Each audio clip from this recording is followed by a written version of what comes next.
The Love Boat will continue in a moment. Word Balloon is brought to you by the League of Word Balloon Listeners.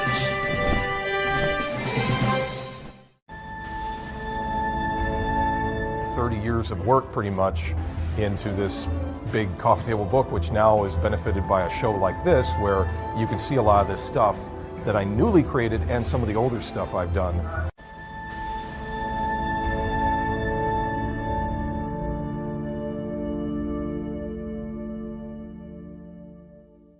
If you're here at Word Balloon, it's because you like comics, creators, conversation, pop culture subjects. Would you consider joining the League of Word Balloon Listeners? Patreon.com/wordballoon. For just $3 a month or more, you'll get exclusive access to the Word Balloon e-magazine, featuring transcriptions of some of my best conversations. When you subscribe, you'll also be part of the Word Balloon Book Club, where Brian Michael Bendis and I will pick a comic every month to review and discuss live with the League on this show. Join the League today, patreon.com/wordballoon. Thank you always for your support, League of Word Balloon listeners.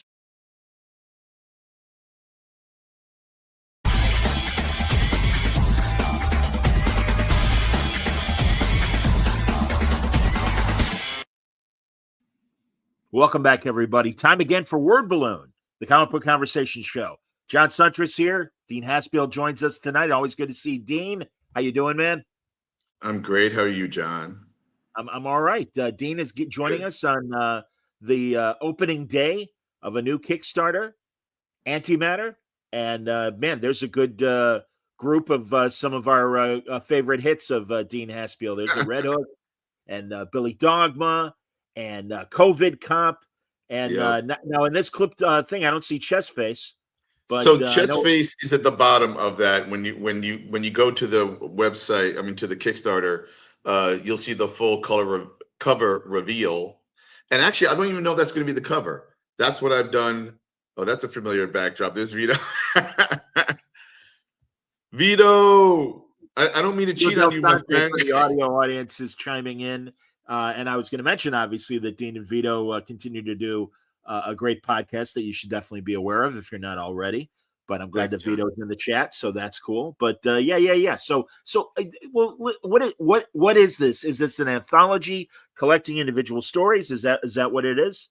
Well, it's not collecting. It is a collection of stories, but they're all brand new stories. In other words, although I did toy with the idea of maybe having a vault, from the vault section possibly in the future. But right now with the first issue, and I don't know how many pages it is yet. It could be 40, it could be 48. There's a version that's 64. There's a version that's less if I decide to cut a story in half.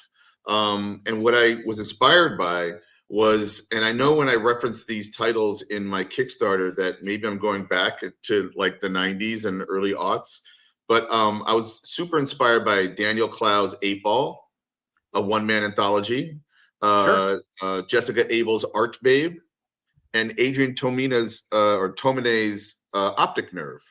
And these were all one-man anthologies produced by a single author. And what was really cool is you would get a mixed bag of stories, right?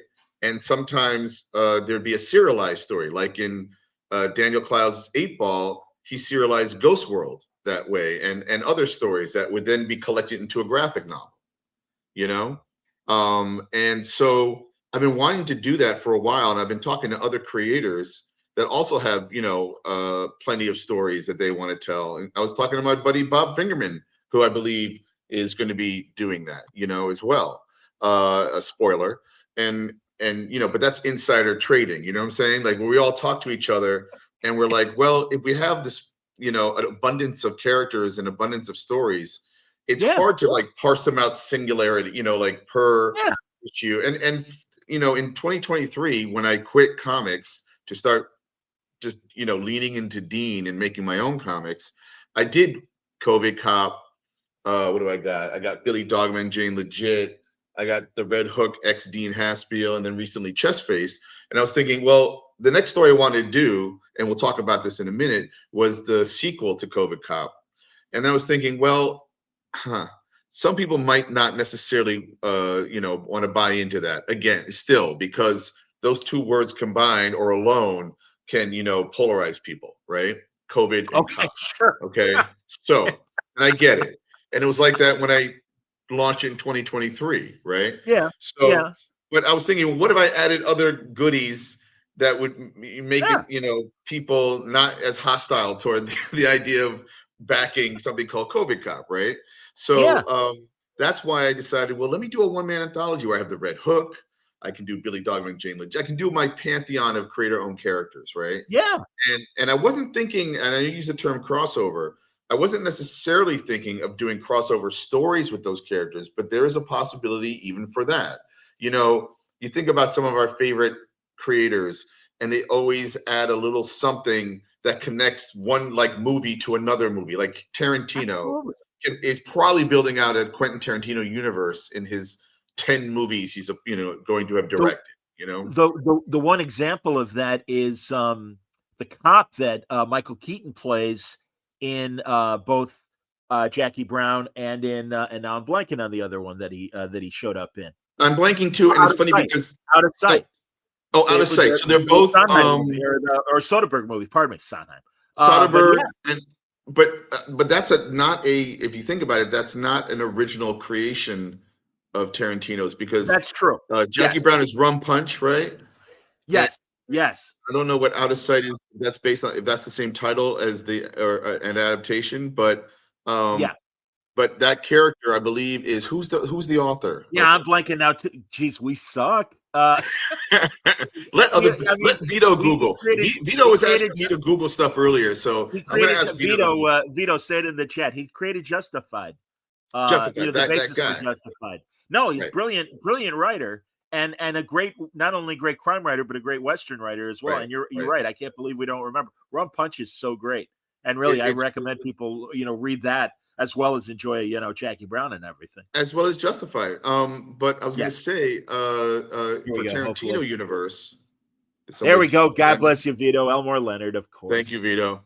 Thank you. We suck. But I was gonna say, like, for Tarantino universe, like, I think like they're smoking the same, cigarettes, the Apple cigarettes or something like that. Yeah, exactly. Blackjack and everything. Yeah, or Blackjack, Jack Rabbit Slim and all that stuff. Right. No, I'm with you, man. Yeah. And speaking of Elmore Leonard, and this is a different writer, Donald Westlake, pseudonym for he wrote the Parker novels. What was the pseudonym? Do you remember? Or do we have to rein in Vito here?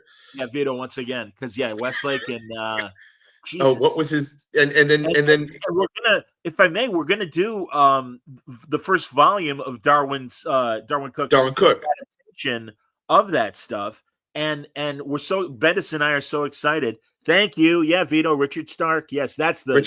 Thank you. So yeah, is Stark the real name and Westlake is the pseudonym, or vice versa? I think Richard Stark is the pseudonym. Yeah, because he apparently. And I was listening to Shane Black. Have you seen Shane Black's Play Dirty? Not yet. Talk to me. How is it? That's a Parker movie. I'm hip. Yes. And it's not an adaptation, I don't believe, of any of the Richard Stark novels. I think he took a combination of novels, and as the way he put it, the crimes were always small and it was always about the character, right? And in a way, my good buddy Jonathan Ames created a series of noir crime novels featuring a character named Happy Doll. Like, literally, that's his name, Happy Doll. And he's kind of like a Richard Stark's Parker character. And he's written 3 of these novels. He's got a 4th one coming, and they're great. So check them out. Oh, dude, hey, hook me up with Jonathan. I'd love to talk to him about that. And back in the day in the comics, we had one conversation at New York Comic Con 17 years ago when The Alcoholic was coming out. That's right. Wait, that wasn't 17. 2009? 2008. No, I'm saying 17 years ago, Bud. I think it was like 2008 or 9. Yeah.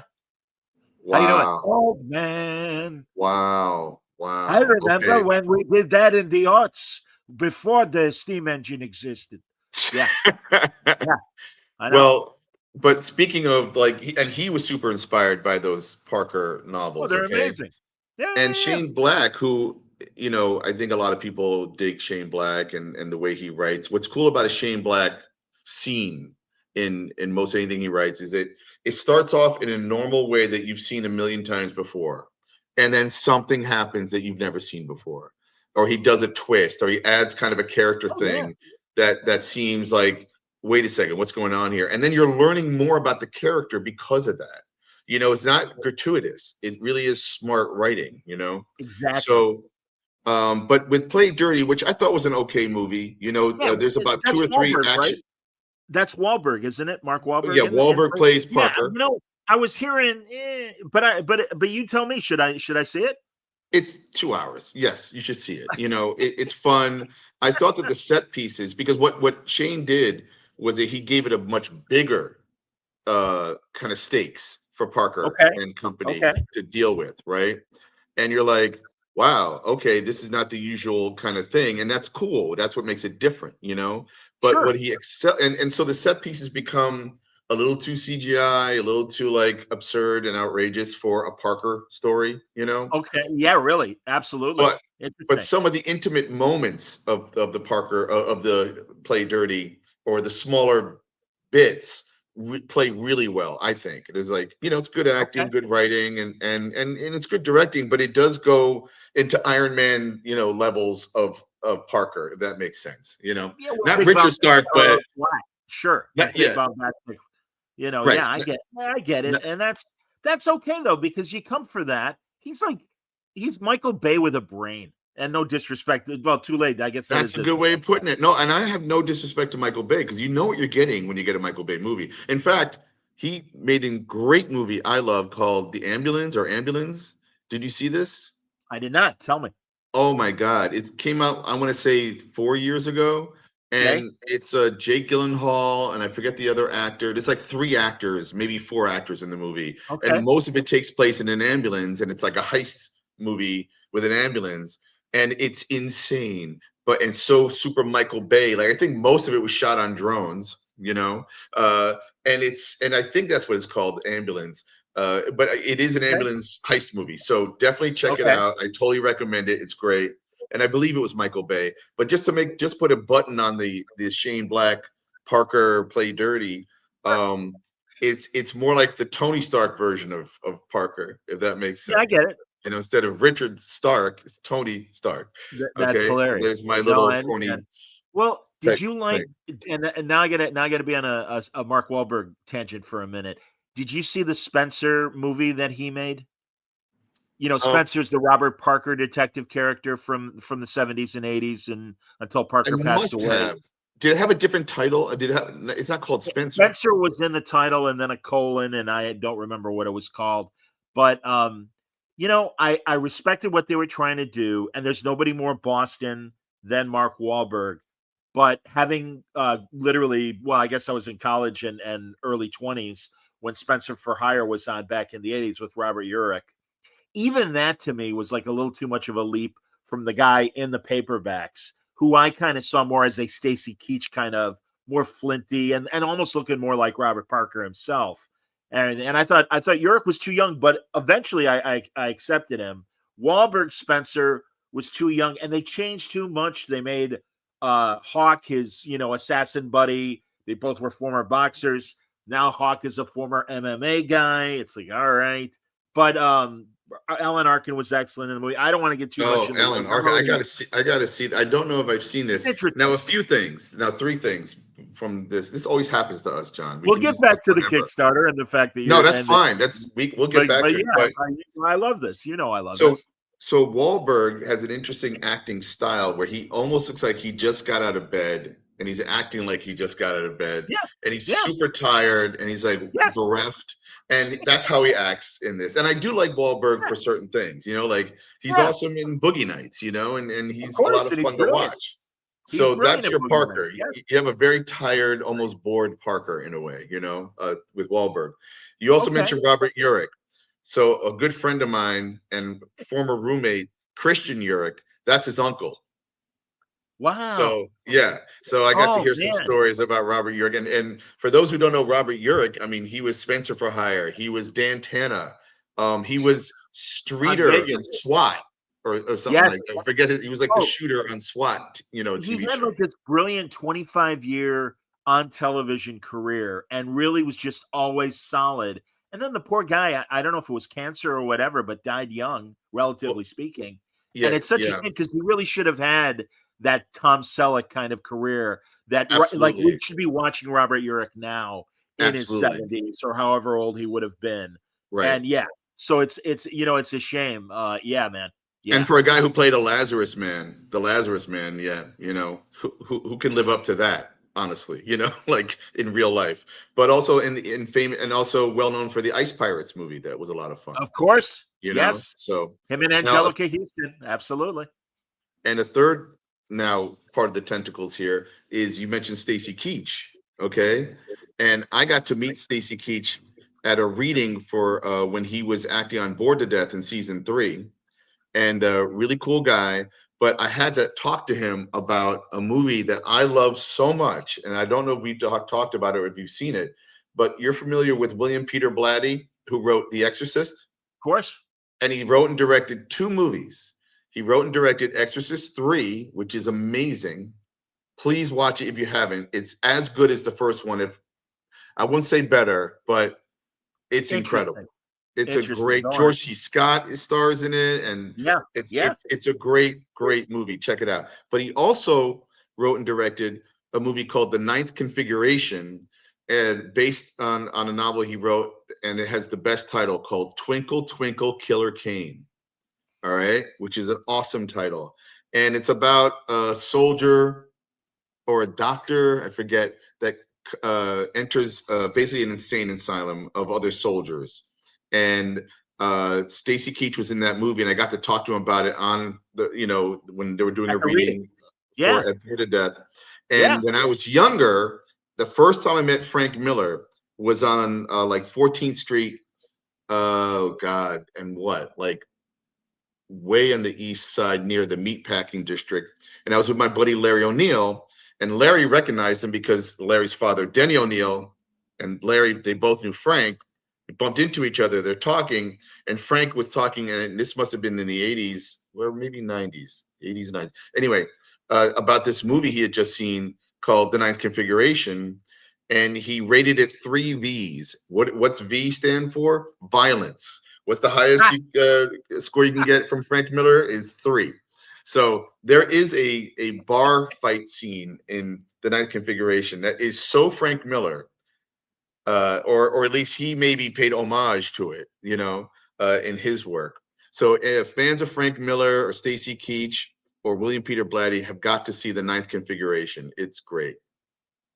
Okay, so it's the West Side. Yeah, it was over on the West Side. Oh, that's right, because Larry and his family, his mom, on his mom's side, were on 14th and like between 8th and 9th or something like that, or 7th and 8th. So this would have been like around the corner from there. So There anyway, you go. New York thanks, Comic Con Vito. this weekend, everybody. Just so you know, we're talking to New York people. So there you go. Yep. While I'm here on the farm here in Chicago, we got ice all over the place. We don't know what at the Piggly Wiggly. We don't have. Can you explain to me? Probably not. No. But what is happening with deploying ice to? Of course not. Of course I can't, because we're sane people, and this is being done by a very stupid person, and it's all for show and all for performance. But anyway, that's enough. But do you think that now, to take it seriously, do you think that there's a longer game?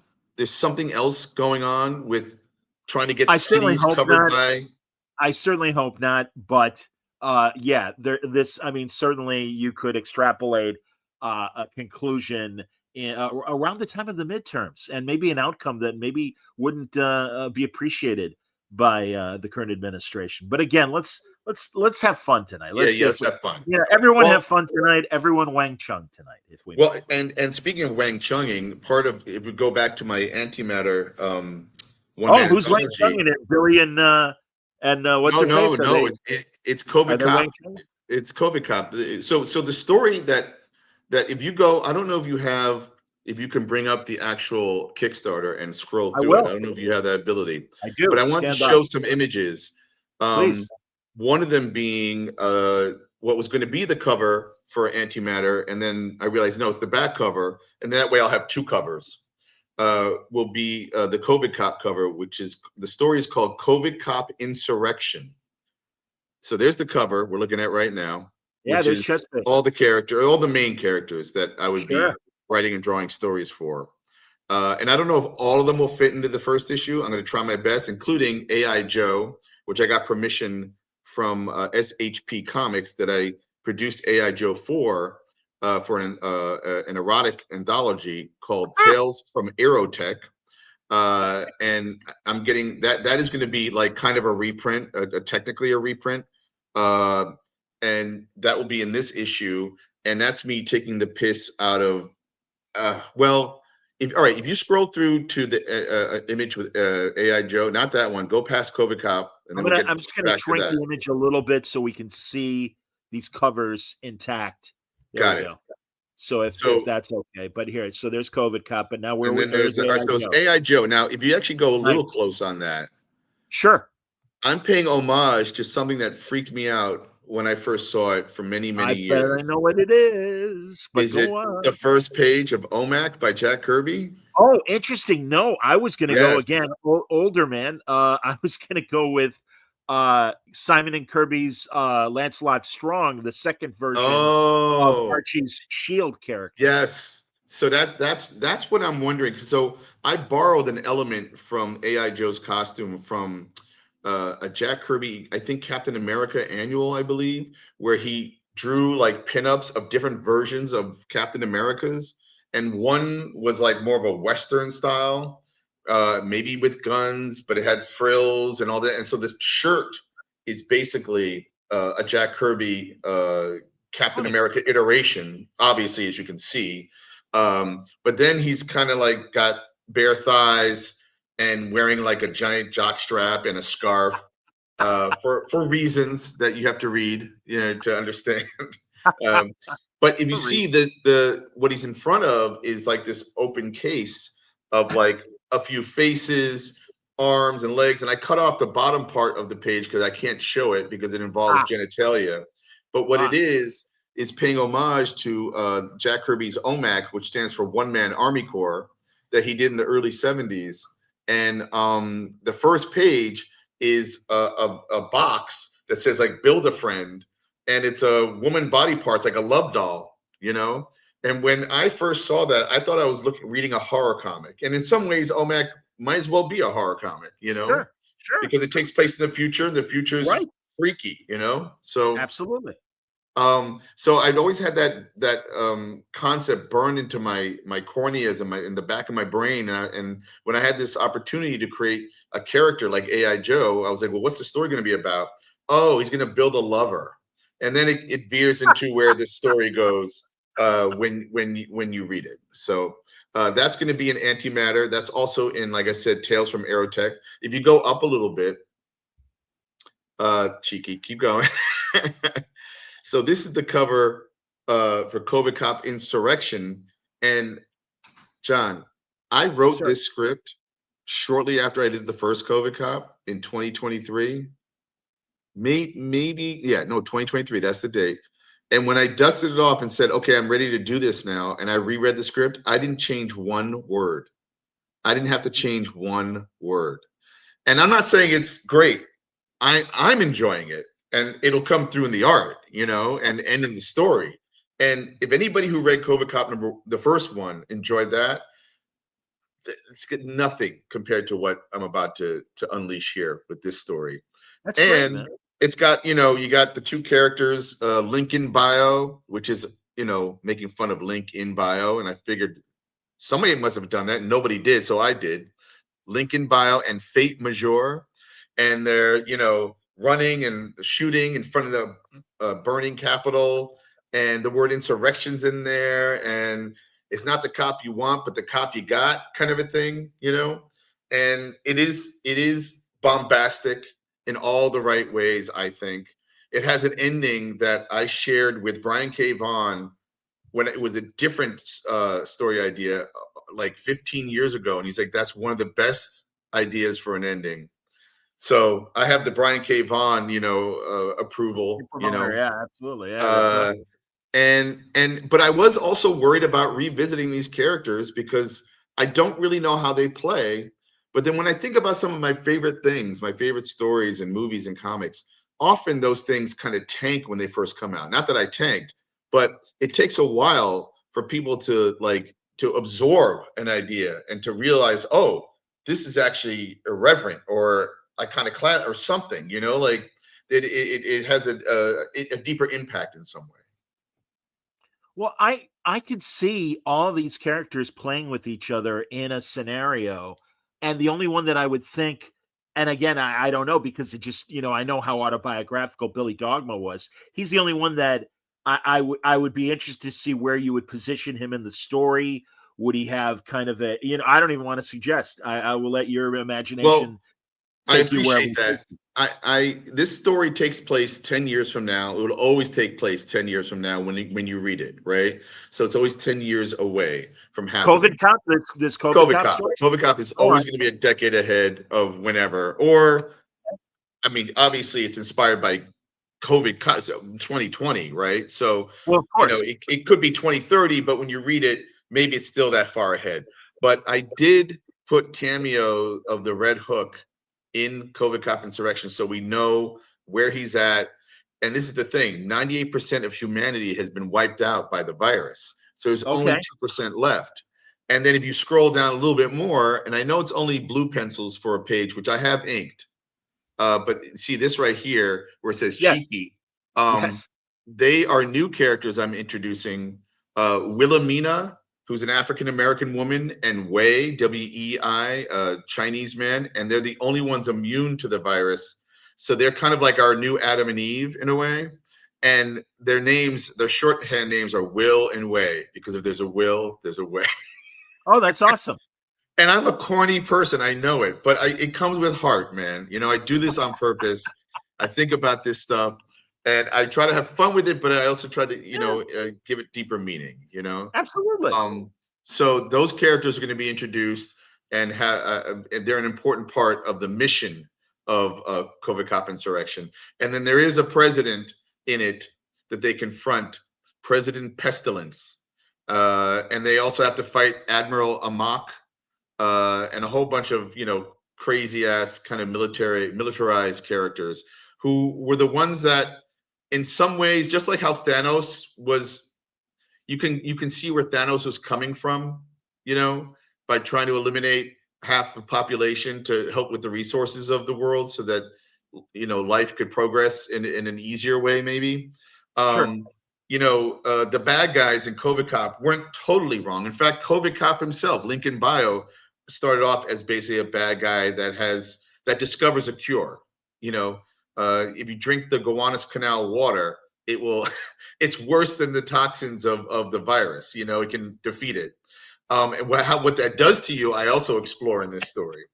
But in terms of the mission and what the bad guys were doing, is that they realized that the worst thing that happened to planet Earth was humanity, because of how we abuse Earth, you know? Yeah, So they're not total bad guys. They just kind of went about it the wrong way, you know? I get it. By the way, I should ask for a Gowanus Canal update, because I'm happy to say here in Chicago, and it was a big news story a couple weeks ago, the Chicago River is finally safe to jump in the water and swim after many Wow. years of oh god, Dave Matthews Band dumping their, I don't know if you heard about that story. The tour bus was in Chicago, and they just on their own dumped their waste into the Chicago River when they were crossing the bridge, and they Yep. totally got nailed for it. And you know, come on, man, it's Dave Matthews. Good Lord. Yeah. You know, Yeah. it's like, Yeah. what are you doing? And again, I I'm know. sure he didn't flip the switch, but it was his bus. So Right. yeah, he added Right. to the filth. But so I don't know what level of, you know, if it's a goner, the Gowanus Well, Canal.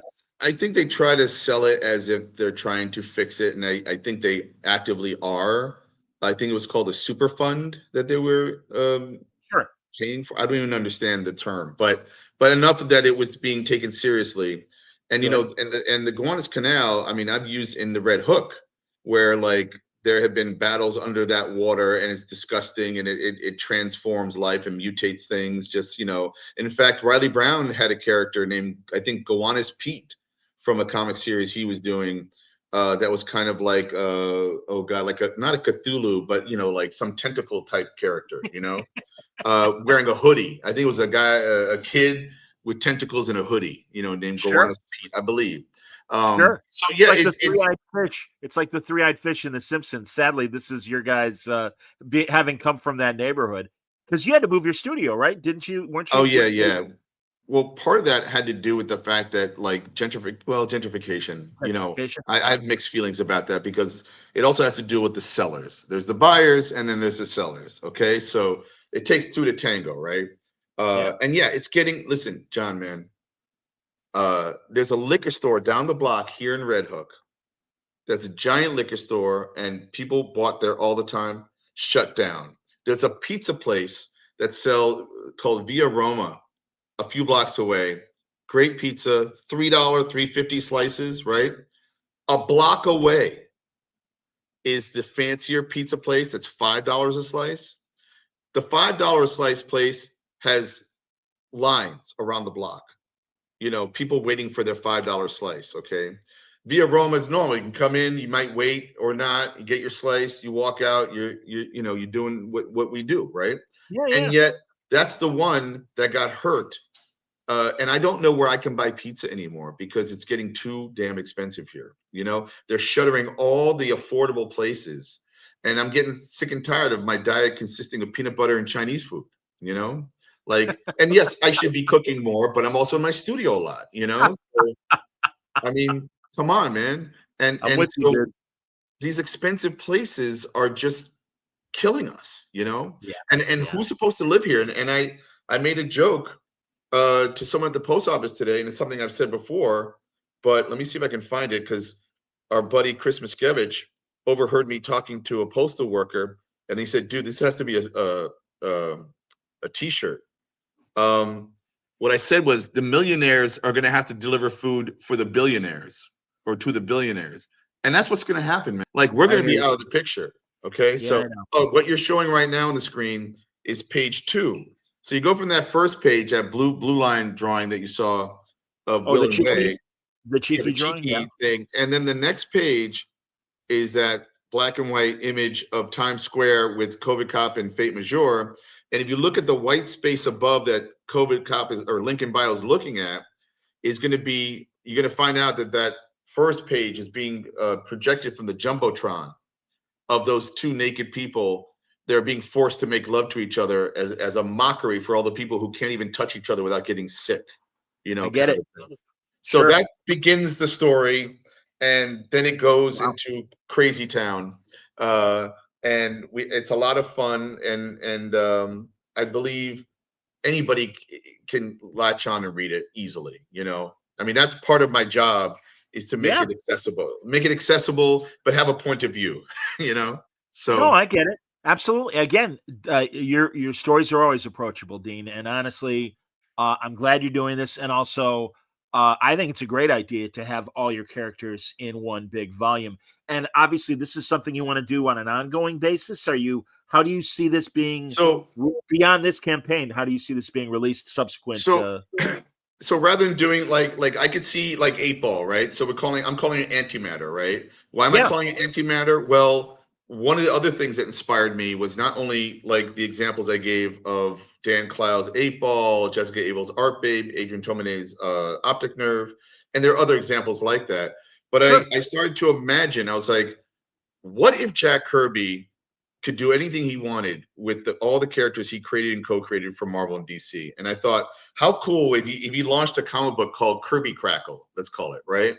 And in that comic book, you would get like a Thing story, Mr. Miracle and Big Barda, Captain Victory, all in one issue. You would get all the Yep. different characters that he's created, and sometimes they would cross over.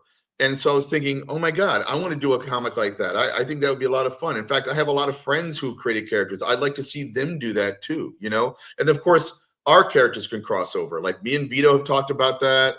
We talk about bootleg comics all the time, which is another conversation. And I have so many friends that create such great characters. Why not put it under one umbrella title? And I thought, well, what would be a cool Jack Kirby title that could encapsulate? And I thought Antimatter, and I actually looked it up because I knew we were going to talk about it. And I just wanted to read this one little definition. If a human touches antimatter, an annihilation reaction occurs, converting the antimatter and an equal amount of the human's matter into a massive amount of pure energy. I mean, that's Kirby Crackle, you know? Yes. It's also Star Trek. You're absolutely right. It's Star Trek. It's all the great kind of sci-fi stuff that we love, Yeah. you know? Yeah. So I wanted to do that. I wanted to have like an umbrella title and yeah, big boom, you know, Yeah. kind of idea. And Yeah. so we have the lead, well, not the lead story. It'll be the biggest story. It might end the comic book on Cobra Cop Insurrection. I'm going to have some Red Hook stories in there. Like I said, I'm going to have AI Joe. And what I'm hoping to also insert there, because the first issue, is I want to have a little Billy Dogma story with Jane Legit and a chest face story to round Sure. it all out. And then you get a Yeah. taste test of everything. And, you know, I can do longer stories, short stories, 1-pagers, 24 pages, whatever I want, you know? Right. And then the next issue might feature a different character. And I've already coming up with ideas for what that would be, you know? So, and then what would happen ultimately is, for instance, the COVID Cop story, which I have a 3-part story laid out ultimately, is that could be its own little book, you know, like a collection, kind of like when Ghost World came out of 8-Ball, you know, for Dan Yes. Clark. Yes. Stuff like that, you know, Velvet Glove, Cast in Iron, and things like that. So Yeah, it could start an Antimatter, one of your stories, and right. then when it's time to put out an edition that collects all the chapters, yeah, it could be another product. Absolutely. And in terms of like trying to work with retail, which I have not figured out yet, because it doesn't make sense with right now the amount of a fan base I can garner through you know, pre-selling, you know, these pre-orders through this Kickstarter, you know, platform or crowdfunding Yeah. platforms. But Yes. it just doesn't really make sense, even though I'm losing optics and I'm losing some sales to go with retailers just yet. So I'm wondering, do I put out Antimatter as a crowdfunder, right? You know, and I'm not calling this the first issue, it is, but it's the spring 2026 edition.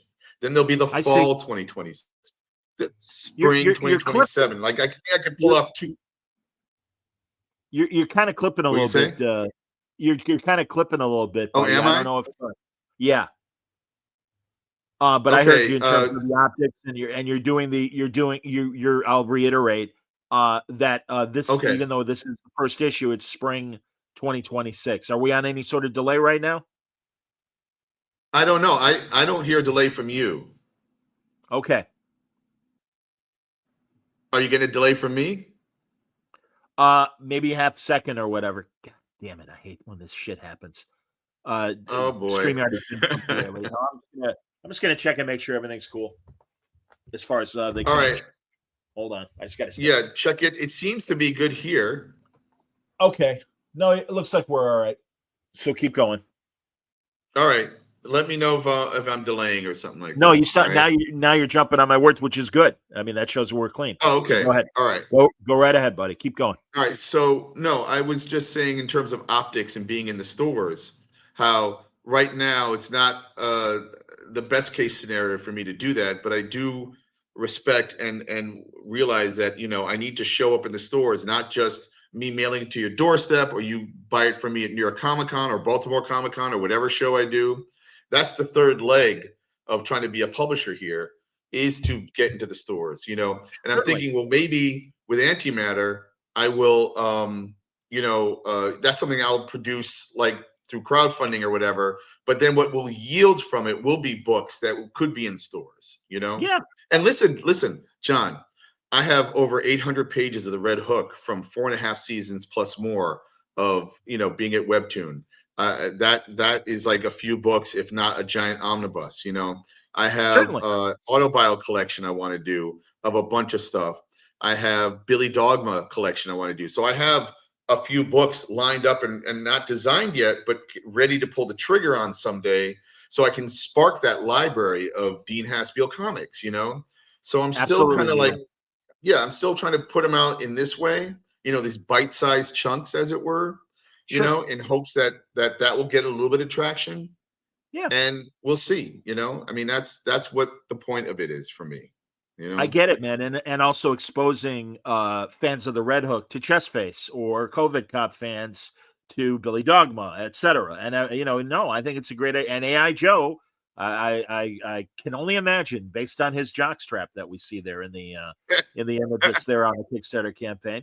But no, it's I get it, Dean. I think it's a great idea, and I think it's a great way to cross your fan. I mean, I know you've likely got your fan base, but I think you're right, and also I think people feel the value when they buy something that has more than one story or one character. I mean, that's how I used to feel back in the 100-page spectacular days when we get several stories Absolutely. for 60 cents back in the day. Yep. Or Mad Magazine or any kind of a magazine, that has Yeah, yeah. that's not just one subject, it's different subjects, like it's a variety. Honestly, man, when I saw Spinal Tap 2, and I'm really glad I saw it in the theater, and it was good. It's worth, Yeah. but it's an off comment. But I walked into Barnes and Noble, and it's so nice that they still have a thriving magazine rack. And I really did buy like several magazines to just kind of see how pop culture is being treated. And there's 2 different magazines, and I don't know who publishes them, but they clearly, I was talking about this with somebody else, they clearly are reprinting old creepy and eerie stories, Oh, which is so interesting because the art is so obviously 70s or early right, 80s. And right, don't get me wrong, they're great, but it is right. so weird. And it's not, it's not Dark Horse, for example, as far Well, as I can maybe tell. I think I've seen that magazine at St. Mark's Comics. It's like a horror thing that's kind of like in the spirit, like you said, of eerie, creepy, Vampirella type thing, Yes. And it does have that old school kind of. But I'm also wondering, is that an aesthetic thing? Like maybe it is new stuff, and I it's don't think so, aesthetically man. trying to appeal. But who knows? It's William Dubé, I want to say, Yeah, one yeah, of the yeah, old Warren yeah. editors and stuff. I'm pretty certain his name is on those, and several artists that are likely international artists, and that's why I kind of feel like Right. they got access, or the copyright lapsed. I'm not really sure, because I know that Warren had a fire sale as far as all that stuff when Right.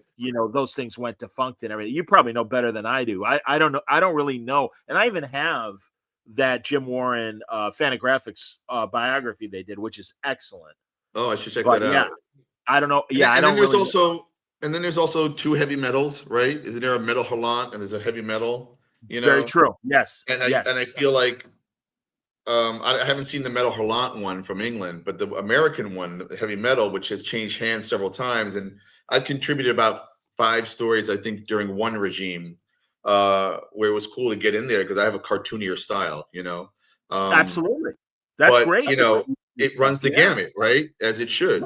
Yeah. But I feel like Yeah. they are trying to capture some of that 80s, 70s type, feel and vibe, which is Sure. an aesthetic. I mean, look at Jim Zub's, I forget the name of the artist, the Conan artist on Oh, Conan, for 25 this week.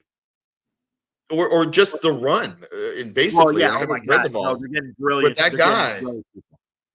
is drawing like, John Buscema, old school, like it's kind of incredible while doing his own 100%. thing. You're right about that. Absolutely true. I Yeah. just had Jim on a couple of weeks ago, and Oh, Jim to Zub? celebrate. Yeah. Oh, Oh, I love cool. Sub. Yeah, he's No, he's smart. great. He's one of the Yeah. nicest guys. He's a good guy, Oh man. my God, yes. But yeah, I mean, he is so killing it on Conan. It really, it is, and it's great that they're getting new readers, and that people like us that have been reading it forever are like, no, this is excellent, and this is exactly what Conan needs to be. I'm waiting for them to publish my 8-page Conan story that I wrote and drew for Titan. It was under a different editor who then left at some point. So I think they were left holding the Dean Haspiel Conan bag, as it were, like whatever that means, because it looks nothing like the comics that they No, published. and I don't know if if Savage Sword could have different art styles That's beyond. what we're aiming for, Savage Sword. Although I drew it for comic book size, not magazine. But I'm like, who cares? Like, there's a little bit Yeah, more yeah. gun.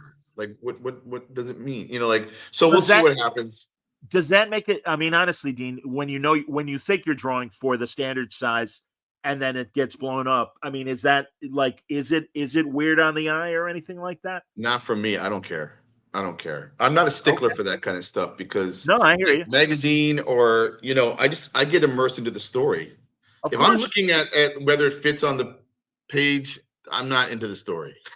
No, Right? I get it, Like, man. No, I so understand. Yeah, yeah, Well, and yeah, my fear back in the day with digital comics was we got to read it like this now, and that was before the iPad.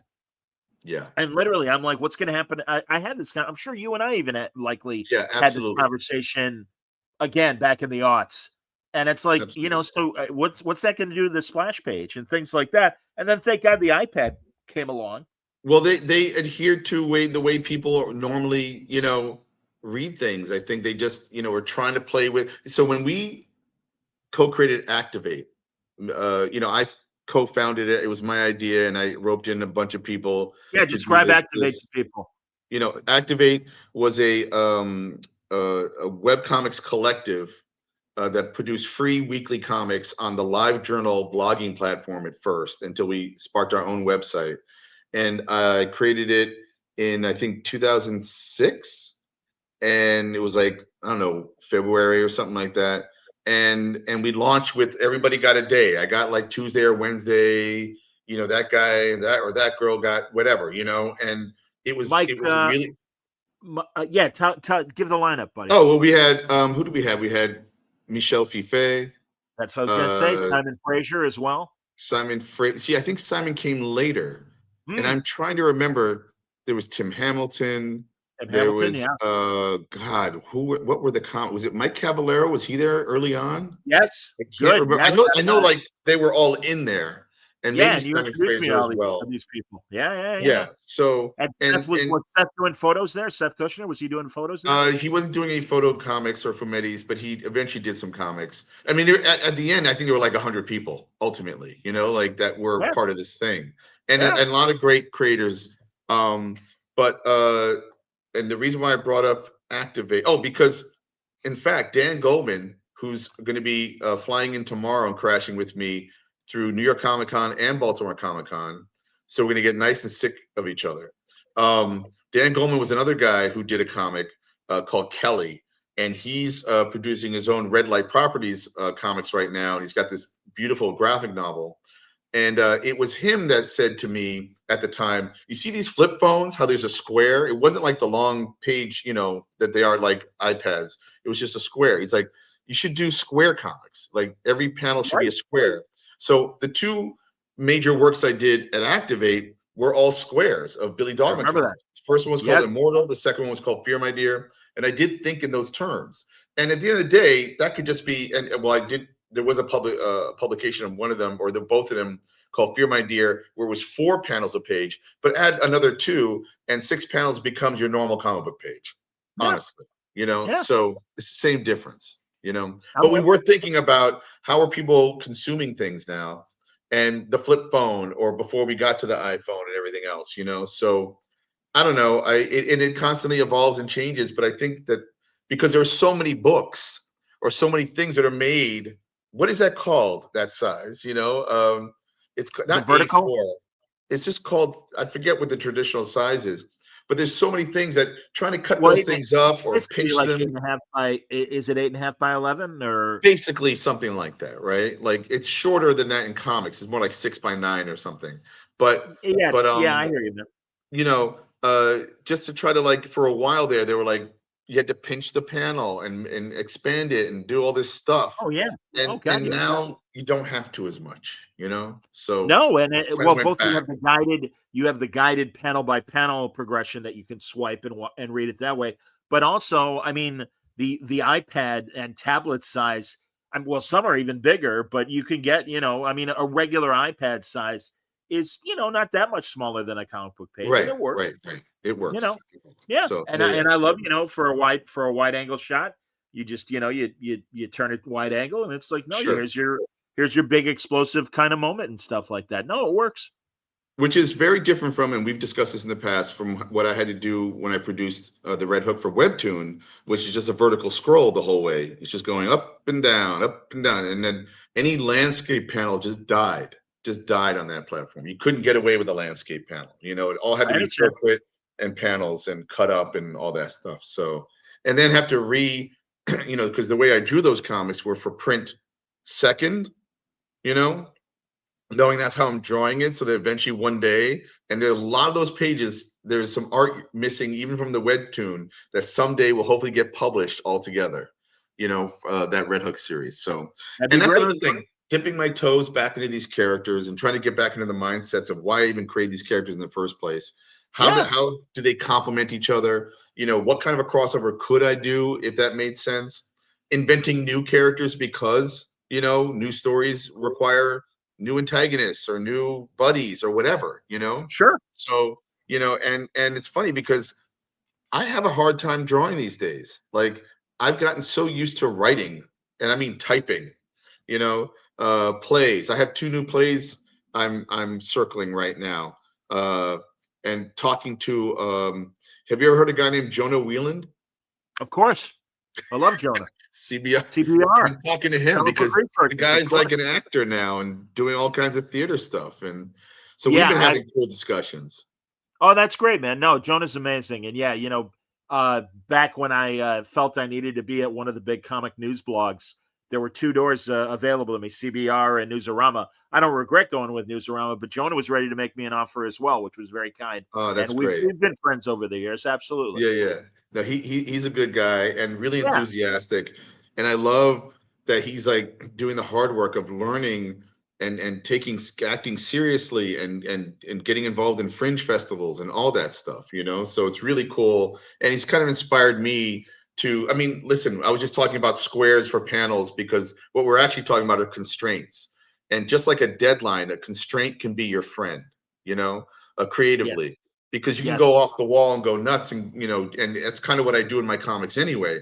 But I also Certainly. try to apply some kind of constraints as well because it helps move the story along or Yeah. complete it in some way. Definitely. So and it also like in talking to Jonah, like he was talking about doing a 1-act play in one location. Not a lot of movement, in terms of, because theater just takes place on a stage. There's only so much you can do and get away with. And Yeah. sometimes I get a little ambitious with my writing. And we're like, no, let's try to do it where you're in and out. You pack it up at the end of that play, especially for fringe festivals, which I don't always think about. So that's all. Just thinking about like wanting to write more and getting involved in directing theater and directing movies and directing people and collaborating versus like sitting by myself at an art table, with some studio mates, but really you're immersing yourself in the page, and what you can do with that blank page. So I understand, buddy. I have just posted in the chat the link for Kickstarter. And so people thanks, should man. come to the video and get that and help you support it and everything. But no, I am for this, and also given your playwriting and stuff. However you get your stories out, Dean. I mean, I remember going to Quimby's and seeing a live presentation of one of your Billy Dogma stories back in the day. Yeah. Wow. That's a long time ago, man. Well, That was that's how long before we've known that was before you needed ICE agents to protect you. It's true. Back in the quiet times, exactly. Yeah, I know. So I wanted to ask you, but you might have a question. I wanted to talk about something that. Yeah, no. You said you had may like have a no streaming interest show in. or something that you wanted to know my opinion on. Go ahead. All right. What do Are you you got? familiar with a person named Ed Gein? Yes, of course. Tell people who Ed Gein is. He's a infamous killer. Well, yes, Or he is he? technically killed. He technically Oh. killed. I have weird empathy for this guy because Ed Gein I was don't the think he's a basis bad for, guy. if I may, I'll give the shorthand. Ed Gein was the basis for Psycho for Norman Bates. That's what inspired Joe Stefano to write the Psycho story that, of course, became the Hitchcock classic. Well, no, wait. Lawrence Block wrote Psycho. Oh, I beg your pardon. I thought Stefano, maybe Stefano might have written the screenplay. Oh, maybe. I don't know. I'm reasonably certain he wrote the screenplay. And yes, you're Okay. right. Excuse me, but All right. Block did indeed write the book. Yes. So in terms of influence, and this is really fascinating if you think about it, Ed Gein influenced iterations through Alfred Hitchcock's and Lawrence Block's and the screenwriter's Psycho. And then about 14 years later, I want to say, influenced a movie called The Texas Chainsaw Massacre by Tobe Hooper. Okay. Indeed. And then years later, inspired, oh God, what's his name? The author, Harris, to then, and then Silence of the Lambs. Oh, Silence of the Lambs, sure. Silence of the Lambs was also inspired by, And so the first two movies I mentioned, Psycho and Texas Chainsaw Massacre, literally changed horror in cinema. Like Completely agree. they were groundbreaking movies that Absolutely. changed. Yes. There was horror before Psycho and horror changed after Psycho. Okay. And then once again, it became like this like insane documentary style through, Texas Chainsaw Massacre. And then of course, continued to tell versions of this person's story. And so Thomas Harris, thank you, Vito. Thomas Harris for Silence of the Lambs, everybody. For Keep Silence of the going. Lambs, that's right. And then there was a lot of different Silence of the Lambs, spin-offs as well. Sure. And so I was really excited to see this new miniseries called Monster, the Ed Gein story. Ryan Murphy, I think is the name of the guy who makes a lot of the horror shows Sure. for Netflix. Yeah, right? American Horror Story and the like. Yeah, for FX. Yeah, sure. Did you see the Jeffrey Dahmer miniseries? No, honestly, and Dean, I want you to talk about this. I'm a wuss. I do not like true crime. I very rarely do I dip into true crime. And also, same thing with horror. It's so funny you're talking about, and I remember Exorcist 3, and I remember that George C. Scott was in it. The Exorcist scared the shit out of me. And I understand, but it's like I don't. Last movie that I allowed to scare me that much was Blair Witch. And it was seeing in the theater as I did. It was excellent. And I really got, but I'm like, I need shit to calm me down. I don't need shit to make me nervous. I totally agree with you on that. But for tell me some about these reason, things. well, for some reason, like comedy that's supposed to make you laugh, horror is cathartic. supposed to scare it's you, right? cathartic. Sure. So I like to see Absolutely. jokes and I like to get scared. The Sure. thing is, I've become so seasoned in horror films that I never get scared. And when I do, I'm so excited by getting scared. Actually, I'm watching a TV show with my girlfriend called Task. Have you heard of Task? I've heard With about it. Mark Ruffalo, although Jen calls him Garuffalo because he really is gruff in this. And Is that an HBO show? Huh? Is that an HBO show? It's an HBO show, and there's an actor on that show who's been in other ones. His name's Tom Pelphrey, and he's kind of like a beat up looking Keanu Reeves, although Keanu Reeves looks beat up these days himself. And that's cool, an incredible actor. So I feel like the things I was looking for in horror movies, which don't really exist anymore because they become more ambient or really gory. It's very, very rare that you get a nice sweet spot, in between. But like these dramas, like Mayor of Easton. Did you see that? Yes, Jeremy Renner's prison show. Certainly. No. That's the mayor of. Oh. No, I might have said it wrong. Mayor of Easttown. Yeah, Mayor of Easttown, starring. I'm looking it up right now. Starring Kate Winslet. Have you seen this? No, I have not. No, tell me. Oh, it's great. So is that like a local politics kind of show? No, it's kind of like small town murder show kind of thing. Oh, right? Okay. And it's super realistic and just very well made. And Kate Winslet's amazing in it. And that came out a few years ago. So the same people who created Mayor of Easttown. So yeah, not mayor, but a mayor like a female horse mare. All right. Right. And so the same people who did Mayor of Easttown did Task. And I have to say, it's super depressing in some ways, like these shows, because they deal with really depressing issues. Okay. People just trying to squeak by. But in a way, I almost relate to that, even though I'm in Brooklyn, New York, Sure. Times are tough, Yeah, I need shit to brighten me, man. But again, I'm not trying to stifle the conversation about this. Please. No, I and I feel you, man, because if you just gave me Abbott and Costello and Laurel and Hardy, that's what I should be consuming. But like I'll even confess, and thank God the turn drew me back in, and I should have seen it coming from the first episode. But this new season of Peacemaker. Oh yeah. At first, the first couple episodes, I'm like, everybody, all the characters, and it's brilliantly written. I really hand it to James Gunn. I love everything that he does. But it's like there is no real hero in this story. everybody sucks. Everybody sucks.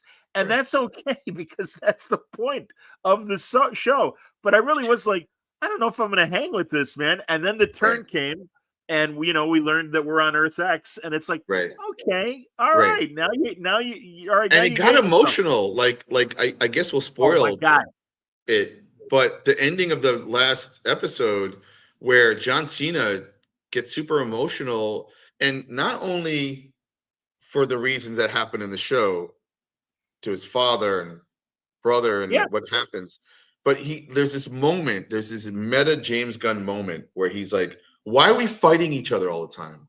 Yes. Why are we hurting and killing each other? Like, what is going on? He's screaming, and he's like the best at it. And why am I so good at this? That's basically what he's saying, Right. And what's wrong with me? What's wrong with all of us? Yes, absolutely. No. And that's his, forgive the comparison. That's his James Dean. You're tearing me apart. And it's like, and he nailed it. Dude, it's like him, and I don't know if I'm going to see The Rock's new MMA movie. Why not? That looks amazing to me. No? Tell me about it. Or you tell me. Well, I don't know. The trailer, I hope he's, did you ever see Snitch, his movie? Oh, you mean The Rock? The Rock. Well, first of all, the director of this movie is a really good director. Okay. Benny Safdie, I think is his name. I believe he's the director. And he did, he did a couple of really good movies that I enjoyed. Let me just type in his name. But the thing about this movie is, did you see Mickey Rourke and The Wrestler? Yes, of course.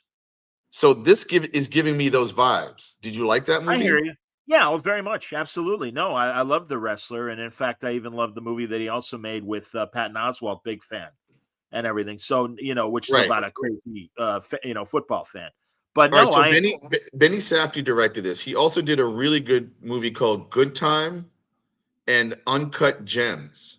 Oh, sure. Uncut Gems. Yeah, with Adam Sandler. Sure. Adam Sandler and a bunch of other stuff. He did a TV show recently, which actually I didn't like. But I'm super looking forward to this movie. And also because there's a weird transformation. There's a weird sadness in The Rock's portrayal of this smashing machine, So no, I hear you, man, but I guess it's sad.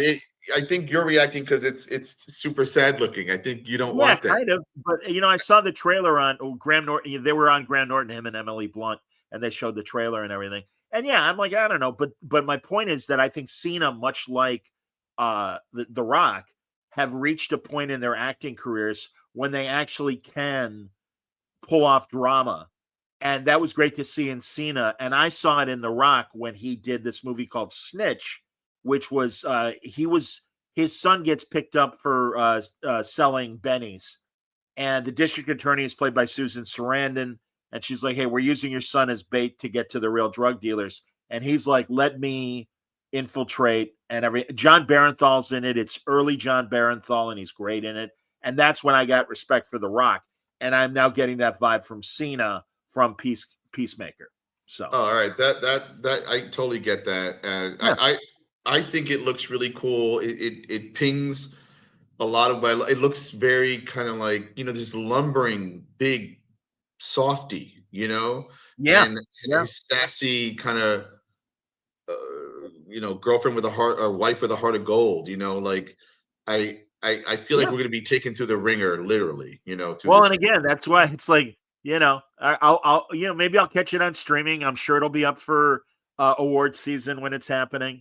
Right. And that's fine. Well, did you like Rocky? Did you like Rocky? I loved Rocky. Of course I did. I feel like Rocky is, that's he's got a real soft spot, and God, yes. Especially the first movie, it was still that period in the 70s when movies were just trying to be more real. Right. And don't get me wrong, I followed the comic book exploits of Rocky all through 3 and 4, and 5. Oh well, that's the misstep. But at least he redeemed himself in the 6th movie, Rocky Balboa, which I think is credible, but also still leaned into the cartoon a little bit. And the Creed movies were amazing, and he was great in the Creed movies. So I love all that. And and listen, it's funny you mentioned Gyllenhaal and everything. I liked his movie Southpaw from a few years ago. So I'm a sucker for a lot of those kind of classic. Sure. The one that Miles Teller did about Vinny Pazienza, Bleed for This. I thought that was decent and everything. Vinny Pazienza was the lightweight champion who broke his neck and he needed a halo to recover. And they're like, you're lucky if you're ever going to walk again. And now they did walk again. He went back in the ring and won a junior middleweight title. Wow. And went toe-to-toe with Duran and actually gave Duran a competitive fight. He lost, but gave him a tough fight. Or he might have beat him. I forget. But it was it was during Duran's decline. But anyway, sure. No, I wanted to tell you about 2 movie trailers that I saw when I saw Spinal Tap 2 that I was like, man, it is so nice to see adult movies back in the theater, because The Rock's an easy sell, just like some of these, other obvious movie stars. But I don't know who the main actress was, but James Brooks, who made As Good as It Gets and Broadcast News, Mary Tyler Moore back in the 70s for TV and a million other shows. He has a new movie out. I don't remember the title, but God, it is just peppered with great character actors. Julie, the young woman, she's about to get married. Everyone's not sure about the husband, if he's going to be cool or not. Jamie Lee Curtis plays her surrogate mother because her mother passed away, but Jamie Lee is like her mother's best friend. I think I saw this trailer. It's called Ella McKay. There you go. Ella McKay. Thank you. I'm glad you looked it up right now. It looks great. It looks great. The trailer looked amazing. It looks like a great kind of and also, way to go, Jim Brooks, being like 85 or however old he is, that this might be the last roundup for, James L. Brooks, who, again, gave us not only all that stuff, gave us Tracy Ullman and The Simpsons, for God's sake. So this is a comedy genius. And like one of my favorite movies he made was with Burt Reynolds, Starting Over with Jill Clayburgh and Candice Bergen. It's like if Burt Reynolds made a Mary Tyler Moore kind of movie, like the TV show, The Mary Tyler Moore Show. That was my favorite. My favorite TV show of all time is The Mary Tyler Moore Show. There you go. And it's the most low-key Burt Reynolds.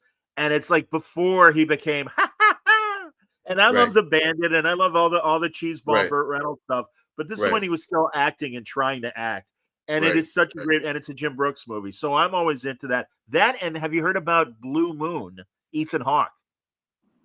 Oh, he's like in everything right now. Whitney was telling me about The Lowdown. Have you heard of The Lowdown? Is that the horror movie that he's got right now or whatever? No, it's a TV show. The Lowdown. What's it on right now? And Ethan Hawke. It's I don't know. Streaming. All right. Well, while you're looking it up, Blue Moon is about the composer Lorenzo Hart, who, and I know Duino knows his Broadway history. That was Richard Rodgers' original songwriting partner. And they had a string of musicals, a string of hits, including the song Blue Moon. And this is about Lorenzo Hart after Richard Rodgers leaves him for Oscar Hammerstein. And literally in the trailer, like Richard Rodgers flying high and poor Lorenzo Hart is just kind of left in the dust. And it's, 40s and 50s New York. Oh, wow. Yeah, I love Margaret Qualley, Ethan Hawke, Andrew Scott. Wow, I had no idea about. I'll have to watch this after we get off talking. Oh, Richard Linklater. It's not out yet. It's I think it's unless it's already playing. It might already be playing by you. I don't know, but it sounded like it was going to be in the theaters. Regardless, I want to see it. I'll even see it in the theaters. Oh wow, that looks really cool. All right, I'm gonna have to check that out. Yeah, he's also currently in a TV show called The Lowdown that Whitney loves that I need to check out at some point. I mean, there's just too much stuff, man. Even with the restraints. Even with the restraints of like what you can afford to subscribe to. Sure, to stream. I get it. Yeah, I don't have everything. Get rid of it all. I might just get rid of it all because I have so many DVDs I have not gotten to that I figure my television will just be the media that I own that's staring at me every day. Well, it means I get out of the conversation. It means I'm not in the modern conversation. But what the hell? Well, I kind of, again, I'm fighting for good material. I mean, I get angry when I see stuff that sucks, and everyone certainly regular Word Balloon viewers and listeners know what show that starts with an S and ends with a K that I might be talking about. But anyway, positive things. But no, like, hey, Tulsa King is killing it this season, I think. Really? Dude, James Franco is James Russo, pardon me. Russo from Beverly Hills Cop, the first one. James. Yep. Yep. He's the new mob boss in New York, and he's only in the first episode of the new season. He is channeling Harvey Keitel in the best ways. Nice. And he's a great actor. He's a great actor on his own. But I haven't seen him in a role where he's suddenly a senior citizen. Right. And I'm like, wow. And at first I'm like, who is that? Because he's wearing sunglasses the whole time when he's trying to intimidate Stallone. And it's like, oh my God, that's James Russo. That's fantastic. Yep. I miss that guy. I miss him. So Stallone acted, did a scene from the first season of Tulsa King on my block. We have a funeral home on the corner, and there was like a funeral scene, and they made a whole big deal of it in Carroll Gardens here when he showed up, and they were talking about his new TV show. And I have seen the first season. I don't think I saw the second. I can't remember. Good. And then just to go to the James Renner reference before. Wait, not James Renner. Is it James? We're talking about James Russo, but not to be confused with James Renner, who also is brilliant. That's the mayor of Kingstown. Yeah, well, Jeremy Renner. Jeremy Renner. Yes. Oh, and then also there was the guy that's in 48 Hours that's the bad guy. And on the Black Lightning TV show, he was the tailor that Jefferson Pierce used to create his costume and everything. And I'm blanking on his name. But it's like James Renner or what. It might be James Renner, actually. But he's another great character actor. Yeah, there's too many Jameses out there and too many Jeremys. Yeah. But to go back to Ed Gein in horror. James Remar, attaboy. Way to go, Vito. James Remar. This is like a bad Gilbert Gottfried bit. James Franco. No, James Remar. No, James Russo. So go ahead. I was gonna say Ed Gein, which I can't get too in the weeds with you because you probably don't indulge. You've probably seen Psycho. Of course. Did you see Texas Chainsaw Massacre? Of course. See, I was made of honestly, Dino, 9/11 really pussified me. There's no other word for it. It wussed me out. Where I'm just like, all right, can I see happy shit now? I every now and then I'll see something that is said and it's dramatically powerful, and I love that when I'm surprised. Or while I have issues with horror, the amount of crazy graphic violence that The Boys has on Amazon. Oh yeah. There are times that I'm like, wow. Yeah. And my hand goes to my face and I'm like, that just shocked the hell out of me. Right. And I like when that happens. Right. But yeah, I don't need anything that gives me bad dreams. What's weird, and I totally agree with that. And so I guess what I was going to try to talk about briefly, and you might be the wrong guy to talk about, but you'll understand what I mean, is that I'm not a stickler for accuracy. I understand adaptation. I understand truncating and elongating and changing dramatic things, dramatize and dramatic license. And I'm usually never vocal about when I get upset about something that's been done, quote, wrong. And I'm not all about purity either, but they have done such a disservice to this really kind of incredible story in this new iteration, to the point where if they just called it something else, I'd be like, oh, this is based on Ed Gein and this is what they decided to do with it. Sure. But because it's called the Ed Gein story, it's so wildly inappropriate. And I don't even talk about the stuff that is factually, when I say inappropriate, I mean because it's just messed up what he did. As a person, as a ghoul, as a person who dug up like 200 bodies and like did things with body parts and then killed 2 women kind of by accident, to be honest, in some way. Because the guy is just mentally ill, and that they could have had the problem is it wouldn't be as interesting a story. It'd be disgusting and gross, but it's so internal. It's so internal what I think Ed Gein was going through that it's hard to even vocalize it. It'd just be behavioral. It'd be a behavioral ambient kind of.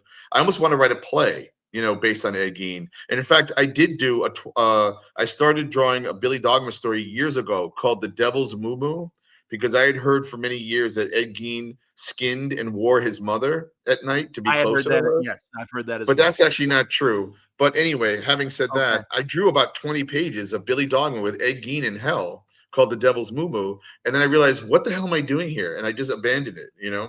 And it's been published in a book called Dean the Early Years that, you know, Chris Irving and Seth Kushner produced with a whole bunch of other stuff in it. But I've always been fascinated by this guy because I think he was the first. I don't even think he's properly a serial killer, but he was the first, let's call, monster, you know, that I had empathy for besides the Frankenstein monster because of what I read and learned about him. And I thought, wait a second, he like was supposedly really super nice. He just kind of had a you know, when his mother died, who was very abusive to him and super religious and kind of messed him up. He kind of leaned towards his social innovations, is what I would say. You know, where he was probably fantasizing with dead people, and I don't know how far he got, but the TV show, this current TV show, kind of abuses the nuance of what I believe an Ed Gein story should be, you know? And I don't know why I feel such ownership to my feelings to the story, not knowing all the facts, you know, and the fact that the guy is just crazy, you know, and why should I be defending him or anything? And I'm not saying anything he did was right, but it's kind of understandable. And there's a way to get around that to tell that story, you know? And I think they were trying to do a little bit, but then they can't help but get super sensational on a subject where you don't have to get sensational because it's already so messed up, you know? So just trust the material, you know, trust the material. So that was kind of my criticism of the show as I've been watching it. And it's not like hot garbage or anything like that. And there's a lot of effort that went into this and design. But I'm also super disappointed by it because I really was rooting for, oh, someone's going to take 8 hours and really deep dive into this guy's story, and they couldn't. They did a version that I'm just not happy with. And is it on FX? Is that it's on right? HBO? Oh, it's on HBO. Well, oh, that's Vito says FX. This isn't the rough. This isn't. Oh, no. I'm sorry. It's not FX. It's Netflix. It's Netflix. Oh, it's Netflix. Okay. Yeah, because you can binge watch it, and that's what Netflix does. Okay. Yeah, of course. Which I still think is a dumb model, by the way. I agree with you. Again, it cuts off conversation. Yeah. Dean, I'm sure you and I have had this conversation as well. It cracks me up that these companies that dove in headfirst into streaming are now suddenly realizing, you know, the old TV model really made sense of giving it out every week and building up interest and the water cooler effect and all that stuff. And also, I always make fun of, and forgive me, everyone, my chestnut of a joke, that they created the couple streamers that are out there that have commercials, and they're free advertising supported television, or as you and I used to call it, television. Yes, it's like you don't need the slick name, kids. I'm glad that you discovered what was working in literally 1948. Right. But again, whatever. Here we are. So well, all right. So that TV show Task that I was talking about, right? Pete is enjoying our conversation. I'm glad you're joining us. It's more important to me than enjoying the shows these days. Oh, interesting. Okay. Yeah. And well, conversation is key. Reference to the Ethan Hawke show. Right. Thank you, Vito. So Task, which is on HBO, and they do dole it out weekly. Yeah. Does spark the conversation because I'm watching it with my girlfriend. So then we sit there going, what do you think is going to happen next? Sure. And I'm going to ask you a question, not having watched this show, but for a general broad thing that happens. So I feel like a lot of TV for many, many years, including movies, have, and just like off the heels of talking about Ed Gein, is to try to create empathy or sympathy for the quote bad guy, you know, so that you can understand, and it's more well-rounded, and it's more it's an interesting kind of like way to confront story and narrative and what bad people do. So Jen, my girlfriend, was like, well, what do you think is going to happen to the guy that's considered the bad guy, who is our quote hero, our protagonist in the story? And I said to her, well, I feel like moralistically, I think most CEOs of companies are going to be like, just take it as far as you can of trying to have empathy. But if he has done something really bad morally, he either has to die or go to jail every time. And I feel like that's pretty much true for most stories, at least in our commercial world of television. That at the end of the day, if we let that guy go, we're sending the wrong message, right? Yes. So something either terrible or justified has to happen to the bad guy we've come to love. Yeah, there are a few exceptions like Dexter, and obviously Sopranos was able to end without that kind of resolution to Tony's story. Right. But no, I agree with you. Hell, man, Luther in Smallville, you understood his motivations, and even though we Right. were rooting for Clark, we felt bad for Lex. Right. I mean, and that's good storytelling. But I think at the end of the day, Yeah, good it's needs to funny beat because we evil. were just talking about Justified, and Walton Yeah. Goggins plays the great, antagonist to Oliphant's, protagonist, hero. Yes. And he did wind up, spoiler, in jail, but then they did a new series. At the very end of it, did you see the newest I did series? not, but you can spoil it. It's all right. It's Right, old. so it's a whole other story happening, and it happens somewhere else. I forget where. Yeah, And different at the city. very end, we get Goggins shows up, and he's getting transported in a car or something like that, and he basically is able to escape. Okay, and Oliphant's has quit being a cop or whatever, and he's getting a call, and he realizes it's going to be about Goggins, and he's going to get sucked back in. So the idea is to tease like another season of this, Hilarious. now Yeah. with Goggins back, kind of a thing, and Okay. such a funny, like, because we love these characters, we want to see more of the story, Well, yeah, No Country for Old Men and the way it ends, which I love the way it ends. But you got Tommy Lee just sitting at the kitchen table like, I don't understand this world anymore, and we're done. And there's the credits, and it's like, yeah, it sucks. Yeah, I mean, we yeah. feel bad, but it evoked a feeling from us because we were expecting justice to be served, and it's Right. like, no, because that's Right. not how. I mean, that's what I loved about Dave Chase when it came to The Sopranos and stuff, and like another storyline when Paulie and Christopher are sent to kill the one Russian guy who runs away in the woods. Right. And they shoot at him, but he runs away. And they're like, well, you're going to pick that up, aren't you? He's like, no, because life doesn't work that way. Or the guy that raped Dr. Melfi. And it's like, well, he'll get his justice, right? No, he gets away with it because that's the real world. And it's like, all right, man, it takes balls to end a story that way. But it's an exception. Even Scorsese directed that book adaptation with Flowers. What's it called? Of the Desert Moon. Yeah, not Flowers in the Dirt. That's Paul McCartney. About the Native Americans that was up for the Oscar and everything in the last year. Yeah, attaboy. Boy, ladies and gentlemen, welcome to Titles Elude John and Dino during their conversation. Right. Oh, Killers of the Flower Moon. Of the Flower Moon. Absolutely. Did you see the movie? I did, and it was excellent. Do you remember the scene when the two guys are leading a woman in the dark into like the woods, and it's just one flat shot, and she's like drunk, and she's like, you're just gonna try and kill me, she's just being drunk, and they're like just kind of being sloppy, and then he just pulls up a gun and shoots once in her head, and she falls over dead. And it's the most anti-Scorsese scene in it because you get a dolly shot moving in and a crane and or dramatized with some some edits and cuts. And it just happened in your face like it was nothing. And that was the power of that directing. The power of that scene was like, wait a second, they just killed her, didn't they? And now they're going to walk away. And that was part of the movie, was like this kind of injustice, this kind of like, who gives a crap about these people? 100%. Yeah. And it was directed that way. And I thought that was so brilliant. I agree. And so, Vito, Vito says, "Oh, John, just you wait. I'm plotting the comic book superhero version of No Country for Old Men. That's fantastic."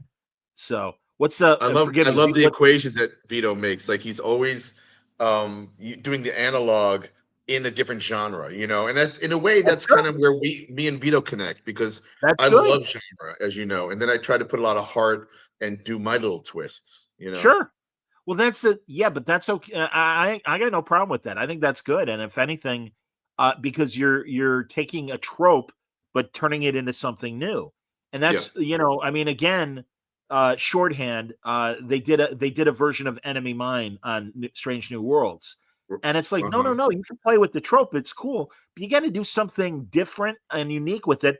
I mean, as you likely know, before Enemy Mine, originally it was the World War II story, Hell in the Pacific, with Lee Marvin and Toshiro Mifune. And Right, it's right, the same, right. basic Yep, story, but okay, yep. now it's a sci-fi story. And it's like, great. That's a All great right, idea. here, I'm going to throw one at you that I I think I can say I didn't like for reasons. Did you watch Alien Earth? Not yet. No, is it because and it's so funny because most of my friends love it. What was your issue with it? Tell me. I know it wrapped up. Um, well, I think it was telling another story that wasn't necessarily an alien story, if that makes sense. First of all, I think this takes place 2 years before Sigourney Weaver, the first Alien movie. Okay, so I guess it's kind of leading up to it, but there's no real, and there's some characters that they play with that they don't ever resolve. I don't know what happened there. Timothy Oliphant looks like he made a bad hair mistake to the I entire heard that. show. I know some people thought he was brilliant and should play Magneto now or Magneto, and I'm like, I don't see it at all. There's a really beautiful female protagonist that's the daughter of the actor on Friday Night Lights. What's his name? Uh, Oh, Kyle. Isn't it the Kyle? guy who's going to play Green Lantern. Yeah. Kyle something. I And believe. and she's good, but they follow a storyline that I felt like, why don't we just follow her storyline? But they had to make it a whole bunch of kids. So there's a lot of kids in the show, and you'll see why. And so there's an interesting story in a movie there. But then I was like, well, what does it have to do with Alien? And then they add like some other kind of John Carpenter monsters to it. And Uh-huh. again, there's stuff in there that I like, but then I realized I don't care. And I think the worst thing any story can do is make me not care. And so I Absolutely. never cared about anybody in this story. And I think that's my Well, biggest criticism. yeah, and you know what? Outside of the first movie, I have to confess that I never, even Aliens, as great as Aliens was, I just didn't see it because I'm like, all right, I've been on the ride. Yeah. Ironically, I did see Aliens versus Predator back in the day, and I did see the Which first Predator movie, of course. I like those movies. I liked Aliens versus They're Predator. fun for what They're they fun. are. They're just Yeah, fun. yeah, but like I can't watch the legendary Godzilla King Kong stuff. I can't. I don't care. I don't Oh, care. really? Yeah, Right. and it's so funny. I've said this story before as Oh, you're talking well. about the new stuff. You're talking about the The new new, ones. yeah, the Oh, they're legendary. fun. They are fun, but I know what you mean. Well, thank God, Matt Fraction co-wrote, Monarch, the spinoff I that was did not on see it. Apple. It's excellent. Oh, It's awesome. excellent, and I am a person that had no interest in the legendary Godzilla stuff after seeing the first movie, and I'm like, yeah, Right. whatever. Okay. But this is great, and I was so relieved because Kelly Sue is like, "Hey, Matt's working on a TV show. What?" Right. And it's Right. like Monarch, and it's the Godzilla world, and I'm like, Yep. "All right." And I'm like, "I'll watch." And again, he's my friend. I'll certainly Right. see if I like my friend's thing. And it's like, "Oh, it's good." And I'm like, "Oh, Matt, Right. it's really good. I'm so Okay. glad I can talk to you about this and not be like, yeah, it's really good, Matt. I really like it." But yeah, it was excellent. I was so pleased, and truly, Wyatt and Kurt Russell are incredible in this, and they Oh, good. really, really do a great job. And it was so cool. And I got nothing but respect now. I mean, I liked him as John Walker anyway, but I Right. really respect Wyatt Russell. I think he's a hell of an actor. Oh, good, good, good. No, I actually enjoyed like the Godzilla King Kong movie, and I'm into those. There are two of those, right? Like there's At the least two. one. No, I mean in terms of Kong, and like Yeah, the Godzilla team up. almost kills Kong, gives him a heart attack in Japan, and almost kills everybody in Japan. And then there's a new one, which Yeah, where they go to the alien. fun, They go man. to the alien world. Yeah. Dude, it's a lot of fun. I I trust, don't know, man. but also I'm you don't cool. like Star Trek, well, I've only seen the first two seasons or season and a half of Strange New Worlds. Is that what it's called? Yeah. And I'm enjoying it. It's fine, Yeah, but but Star you Trek don't used to be like it. better than fine. It used to be better than fine. I know, I know. And they're too many gimmick episodes, man. And there's Is that even what it more is? 3. Yeah, I Yeah, won't go into detail. I mentioned that, yeah, they do, and it's okay because they did a riff on Enemy Mine. Hey, literally almost every Star Trek show, with the exception of maybe Deep Space Nine, did a riff on Enemy Mine. That's right, okay. Next Gen did it a couple times. right, Obviously, we got the Gorn and Captain Kirk and the arena and right, everything. Enterprise did it. So it's okay. But are you going to do something different? Darmok, The Next Generation, with Paul, he was Captain Terrell, Paul Winfield. Right. You know, See, I I've mean, only seen you know, original Star Trek and Star Trek Discovery, and then Strange New Worlds. I've never seen wow. Next Generation or any of that Oh, stuff. no, it's Deep Space Nine is incredible. And Voyager and Enterprise had some decent episodes, some really good ones. I Right. can literally still count on all fingers how many episodes of Strange New Worlds I've liked, and there have been a few that I've liked. Right. But not enough. They've had 30 episodes, and I can think of 9 episodes that I've liked. Right. And right, even those right. in that 9, all right, well, there's some that are like, well, it was okay, or parts of it, and enough parts of it I liked. But I think there's only been like 3 that I'm like, oh no, that was really good Star Trek. Going back to Antimatter, their crossover with Lower Decks was very good. It was very funny, and it worked. And it worked on both levels, as honoring Lower Decks and honoring Strange New Worlds. And it's like, okay. Right. So I mean, I'm not against a good comedy, but it has to be good. Or Yeah, I'm not I hear you. against a crazy gimmick show, but it has to be good. Sure. And for the most part, they haven't been, in my opinion. But that's me. It's funny because I have such low expectations for those shows that they're just fine for me, ultimately. And I get it. Just like I brought like my ideas of Ed Gein to this TV show, which I rarely do. Like I really do. I do just say, oh, it works or it doesn't work. Like everyone gets mad at Marvel or DC or this is how they did it wrong and right. I kind of don't care. I just go for a ride, But for some reason, I feel attached to Ed Gein, and maybe that says something sick about me. I hope not.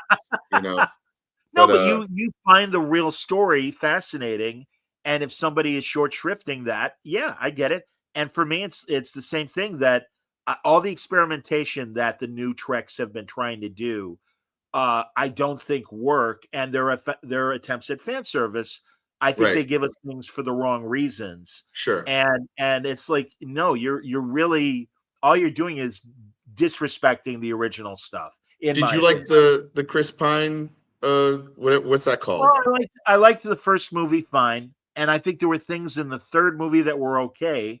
But again, they missed this. I mean, at least they were still science fiction-y, all 3 of them. Mm-hmm. But they kind of missed the moral debate that we got in classic Trek, and even a lot of the subsequent shows of the 80s and 90s as well, where my shorthand is Star Trek used to make you think. Okay. New Star Trek tells you what to think. And a lot of times I agree with a lot of the political points or social points that they are making, but they really are like, so, deal with it. And, they're signaling, they're messaging, right? Yeah, they're over messaging. And also there's tokenism in terms of representation, where great that you've got these different diverse characters. In some cases, not in all cases, but in some cases, well, beyond this person being of a different orientation, why are they there? And there's no reason other than that they are in a relationship with another crew member. Right. That person doesn't give them much. And it's like, that was my problem with Discovery. Well, yeah, Discovery did that once in a while, and I agree with you that. But I also thought it went into different interesting science fiction stories.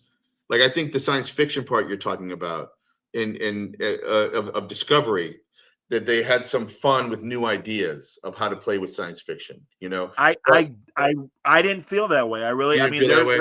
Well, I was intrigued in season 3 when it was like, hey, some weird chain reaction happened, and all the dilithium now is explosive. And something like that. And I'm like, all right, that's an interesting puzzle. But then we get to the resolution. It's a little boy that lost his mother, and it's screaming. I'm like, you blew it. You blew it. That's stupid. That's stupid. It's not clear.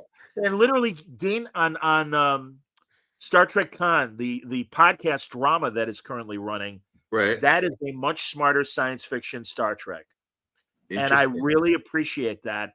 And I am blown away. So I am of the belief that either a network or producers are sitting on these writers and dumbing down their ideas. In fact, Alison Baker and I are going to talk about this on Thursday, because she has theories of what happened with Strange New Worlds. Right. And and she likes it more than I do, and that's okay. Right. I appreciate when there's a different opinion. So there you go. Well, if you're I'm trying to find I worked on a podcast called Life with Althar. Okay. Created by Barrett Johnson and Ian W. Hill of Gemini Collision Works, and I actually Okay. played a character on that. And that's a really fun kind of psychedelic science fiction kind of podcast. It's not done yet. And then I don't know if you're aware of, and this is leaning more into the horror, but there's a little bit of weird science in it. Have you listened to, I think it's only 6 to 8 episodes. Have you listened to Warren Ellis's Department of Midnight? No, I haven't, but I was certainly aware of it. It's good. It's That's really cool. good. Yeah, No, yeah. he's been, So Straczynski did an anthology show back in the early 2000s called City of Dreams that was on the Sci-Fi Channel's website for a long time. No, I am thrilled with the amount of good audio drama. I just had Nunzio De Filippis and Christina Weir on with their co-writer, and they're doing a new time travel drama that looks cool. Sounds pretty cool. Yeah, so I love audio drama, and I love that we can now put our earbuds in and really get a much more immersive effect. And you and I talked about the Lights Out radio show and how much we Lights love Out Radio, which I did a 20-page story for, and hopefully Tom Akel will publish that soon through Rocket Ship. I'll see him this weekend at New York Comic Con. And speaking of radio dramas, my girlfriend Jen is doing a Dumbo noir series. Dumbo being at the bottom of Brooklyn or closer to Manhattan. It's called Dumbo, and she's doing a Dumbo noir series that will. She's doing the show will be like December 6th or something in her studio for an open studios in Dumbo, and she's been listening to a lot of old school, radio drama noirs, and she said they're incredible. And I kind of remember listening to those when I was a kid on the radio or discovering them, and yes, it's incredible, that stuff. I love that stuff so much, But let me ask you this. This is a weird question. So bear with me. So do you feel, in contrast to original Star Trek, which you called were what, like moral dilemmas or moral dramas? Well, debates. Yeah, moral debates. Moral debates. Do you feel that B. Arthur and Maude, or the show Maude, is more a Star Trek show than Star Trek Discovery? Well, it was certainly socially conscious for its time, and I think, and I mean, really, if people don't know, I mean, because All in the Family could get political. Maude absolutely got political, very, very much so. Yes. No, because I mean, there are other genres that obviously do give you debatable things. Oh, I was just. You're messing with me. Oh yeah, no, I'm just throwing a super curveball to get you to get to where you sit with Star Trek Discovery versus something like Maude or Barney Miller or All in the Family. I love Barney Miller. Where they were more moral debates happening. Barney Miller's a great example. I literally rewatched one of my favorite episodes where the kid, for his college thesis, makes an atom bomb, and it's a workable atom bomb.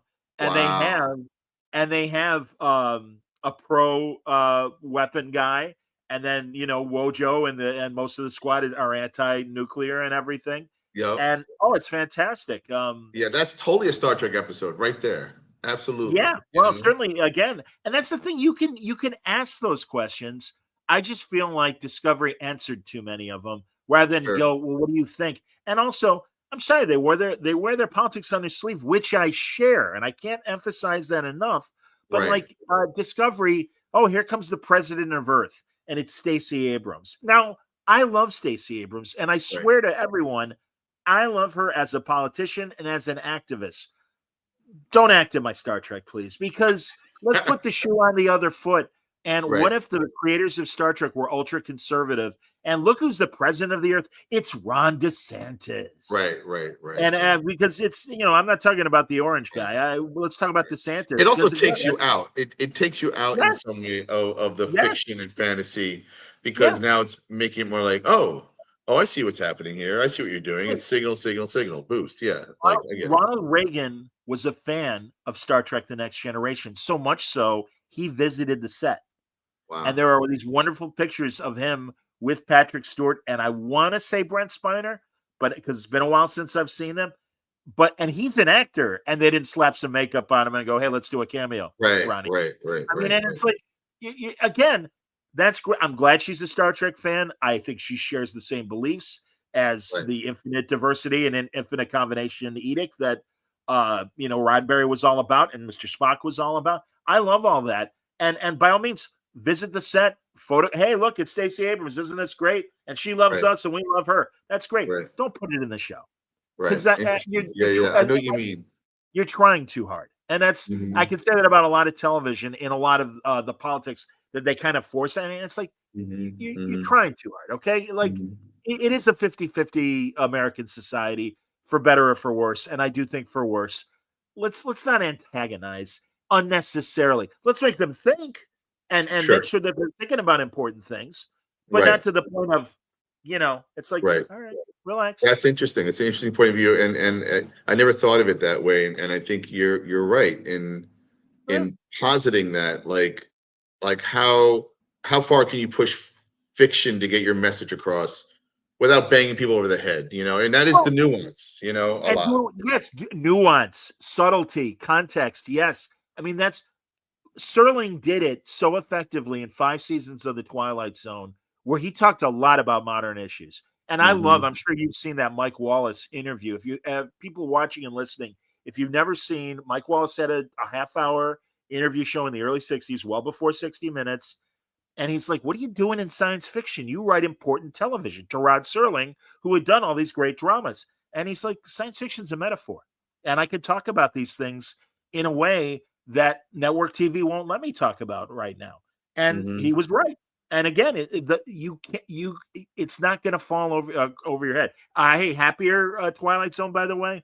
I did a short about it because I love this. We're talking about great, tight little crime stories.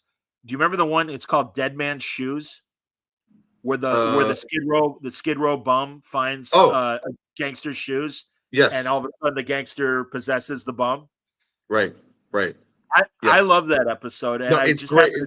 They're great stories. And in what you're saying, or what Rod Serling was saying about metaphor, is kind of my policy about why I don't do memoirs as much as I used to. Because memoir is just Dean or Jonathan Ames or Inverno Lopez or Harvey Pekar or Josh Neufeld or whoever, right? Alison Bechdel, and I respect and get that. But you're literally stuck with yourself in a way. Whereas if I created an avatar, it can be me, and then other things I want to try to say that weren't, adhered to plausibility of what really happened, kind of thing. Which in a weird way brings you back to Ed Gein, because the source material is so raw and rich that you didn't have to go. It was already messed up. It's already, you have so much stuff to play with, to then veer because you're afraid of the material, or you don't trust it, kind of a thing. And so, I feel like that just went all circles between Rod Serling, Ed Gein, memoir, superhero, metaphor, science fiction, Star Trek, Maud. I think we covered it all with that, man. I think we did good, buddy. Absolutely, man. And we'll remind everybody that we can wrap. Hey, everybody, really, you should be backing Antimatter, this brand new anthology proposal by Dean Haspiel, who's going to start giving us all his great characters in an ongoing anthology way. Go ahead. That's the idea, to have an ongoing one-man anthology, and hoping for the best, because I like this umbrella, this space, and I get to control it, I've had certain opportunities to maybe put one. You remember when Marvel sold Spider-Man to Sony, and then they couldn't use it in the Marvel movies until they got permission and all that? I own all these characters. They're mine, and even though you can read 4.5 seasons of The Red Hook on Webtoon, gladly, fine. I will eventually put it in print. I have a Billy Dogma collection. I'm working on COVID Cop, for better or for worse. I got this weird chest face guy. I have AI Joe. I have new characters that I can play with. I have memoir if I wanted to do. In fact, I'm wrapping up a project right now that I haven't really announced. That's basically about New York City, true life New York City stories, with a bunch of people that we will be talking about at some point soon. Sounds John. good. and Okay. and I'll probably be able to get some good guests to accompany me. But that's been a huge task and undertaking, and it's just the idea of being able to control these things. And I'm not the best business person. I'm still learning, in public, just like I am as a creator, always growing up in public, you know. And there are some really good tiers and rewards. Obviously, I want you to get the comic book. At the end of the day, that's the thing I care about the most. Just get the comic book.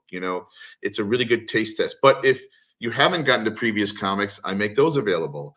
And I have other tiers where, like, I can do a comics consultation. There's a tier where you can get on the Vito X Dino podcast with me and Vito Del Sante. There's illustration, and sketching, and there's a print available. So, I didn't go hog wild or go crazy because I don't like to. There's sometimes too much in those campaigns, because at the end of the day, I want you to read my stories.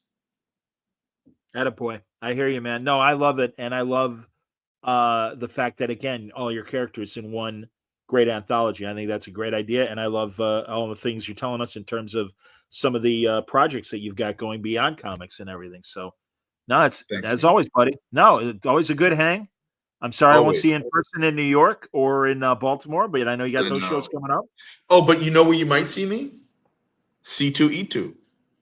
Hey, next year. Wonderful. In March. And beautiful. I've never done that Chicago show, so I'm looking forward to it. Man. Yeah. Well, so hopefully, be on the show if you got time for a meal. Also, I understand networking is happening at the show. Oh no, but you're part of the crew, man. Come on, we just got to show up together and hang out. So I'm with you, man. Well, right. We managed to do it in Connecticut, certainly, and that's true. Terrificon. I love Mitch. He's a character. There you go. So what's just $20, Vito?